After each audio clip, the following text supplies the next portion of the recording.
You know that moment when you sit down to focus? You're like, okay, now I'm serious. Phone away, tabs closed. You even straighten your posture a little, and then, nothing. You stare at the screen.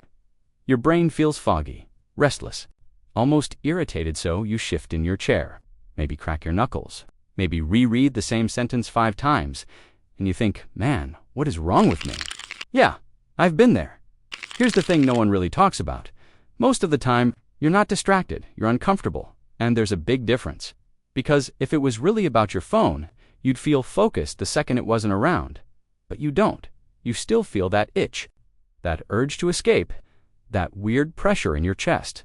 Like something inside you is saying, don't stay here, go somewhere else. Let me give you a real example. Have you ever opened your laptop to work and suddenly remembered you need water? So you get up. Then you notice the sink is dirty. Then you check a message. Then somehow you're standing in the kitchen wondering how 5 minutes just disappeared.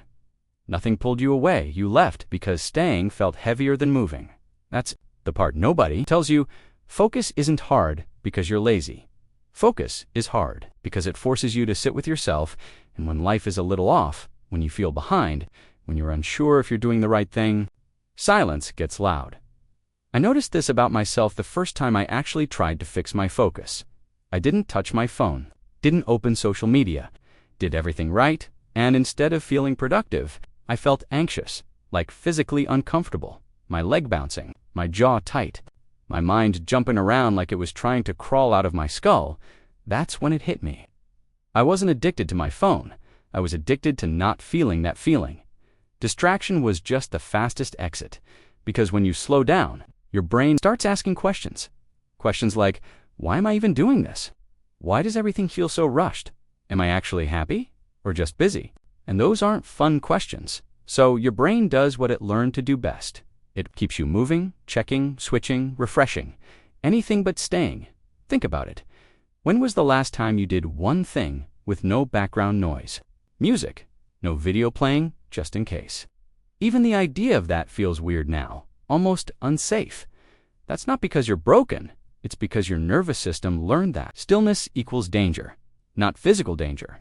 Emotional danger. Stillness means feeling things you've been outrunning. So what happens?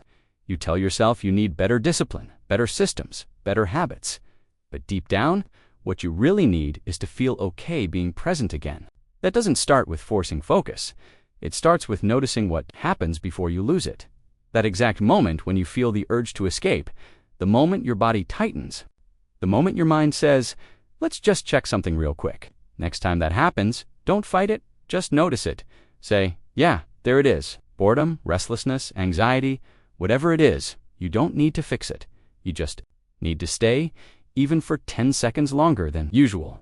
Because focus doesn't come from control, it comes from safety, from teaching your brain, slowly, that nothing bad happens when you don't run.